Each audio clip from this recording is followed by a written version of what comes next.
السلام علیکم YouTube family, کیسے ہیں آپ؟ امید کرتی ہوں اچھے ہوں گے۔ ایک نئی ویڈیو کے ساتھ میں آپ کے سامنے حاضر ہوئی ہوں۔ ویڈیو دیکھنے سے پہلے چینل کو سبسکرائب کر لیں اور بیل آئیکن کو پریس کرنا نہ بھولیں تاکہ آپ کو ہر نئی آنے والی ویڈیو کا نوٹیفیکیشن ٹائم پر ملتا رہے۔ تو چلتے ہیں اپنی ویڈیو کی طرف۔ متحدہ عرب امارات میں 26 نومبر بروز جمعرات کو کرونا وائرس کے 1305 نئے کیسز ریکارڈ کیے گئے ہیں۔ متحدہ عرب امارات کی وزارت صحت کی جانب سے جاری اعداد و شمار کے حوالے سے بتایا گیا ہے کہ متاثرین کی مجموعی تعداد 1,63,967 تک پہنچ چکی ہے۔ پچھلے 24 گھنٹوں میں 826 افراد اس مرض کو شکست دینے میں کامیاب ہوئے ہیں۔ اس وبائی مرض سے 1,51,870 افراد اب تک صحت یاب ہو چکے ہیں۔ پاکستانیوں کو لیبر ویزوں کے اجراء پر کوئی پابندی نہیں۔ حکومت پاکستان کی جانب سے رابطہ کیا جانے پر اماراتی حکومت نے وضاحت کر دی ہے۔ تفصیلات کے مطابق گزشتہ کچھ روز سے خبریں گردش کر رہی تھیں کہ متحدہ عرب امارات نے پاکستانیوں کو نئے وزٹ ویزوں کے علاوہ ورک ویزوں کے اجراء پر بھی پابندی عائد کر دی ہے، تاہم اس حوالے سے اماراتی حکومت کی جانب سے کوئی باقاعدہ اعلامیہ جاری نہیں کیا گیا۔ متحدہ عرب امارات میں ہر سال رمضان المبارک اور عید الاضحیٰ کے موقع پر ہزاروں قیدیوں کو عام معافی دے کر رہا کیا جاتا ہے۔ اس کے علاوہ یوم وطنی پر بھی سینکڑوں قیدیوں کی سزا معاف کر کے ان کی رہائی کا حکم دیا جاتا ہے۔ امارات کی وفاقی حکومت کے علاوہ ریاستوں کے فرمان روا بھی اپنی اپنی ریاست کے قیدیوں کو رہا کرنے کا اعلان کرتے ہیں۔ عام طور پر ان قیدیوں کو رہائی دی جاتی ہے جو قرض نہ دہندہ ہونے کے سبب سزا بھگت رہے ہوتے ہیں یا معمولی جرائم میں ملوث ہوتے ہیں۔ اس بار بھی یوم وطنی کے موقع پر امارات میں سینکڑوں قیدیوں کی رہائی کا اعلان کر دیا گیا ہے۔ راس الخیمہ کے حکمران نے اعلان کیا ہے کہ مملکت میں 49ویں یوم وطنی کی خوشی میں 219 قیدیوں کو رہا کیا جائے گا۔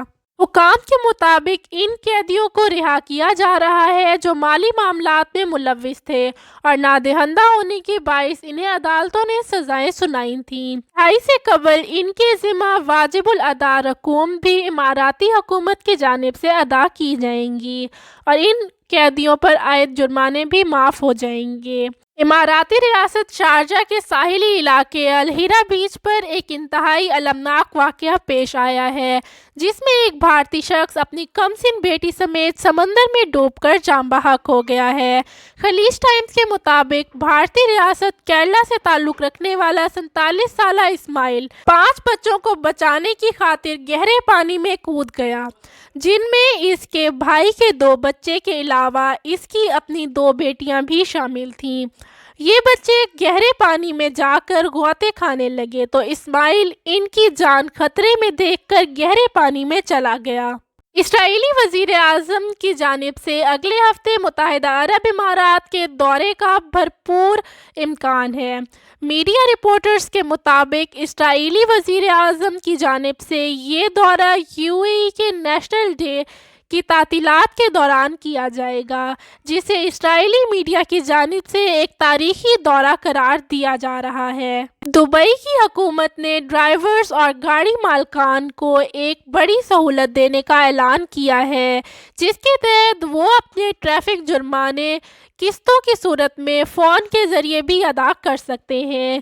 یہ سہولت اسمارٹ فونز پر پولیس کی اسمارٹ ایپ کے ذریعے دستیاب ہوگی۔ دبئی پولیس کے ایڈمنسٹریشن آفیسر کے اسسٹنٹ کمانڈر ان چیف نے بتایا کہ اس نئے 100% آٹومیٹک اسمارٹ سروس کے ذریعے لوگ اپنے ٹریفک جرمانے اقساط کی صورت میں بھی ادا کر سکیں گے۔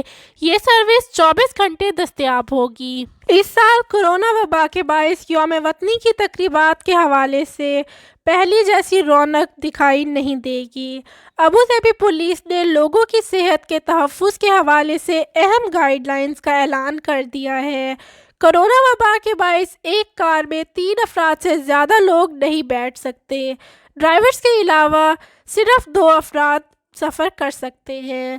تمام سوار افراد کے لیے ہر وقت ماسک لگانا لازمی ہوگا۔ اگر میری ویڈیو اچھی لگی ہو تو لائک، شیئر اور سبسکرائب کرنا نہ بھولیں۔ مجھے انسٹاگرام اور فیس بک پر بھی آپ فالو کر سکتے ہیں، ان کے لنک ڈسکرپشن باکس میں موجود ہیں۔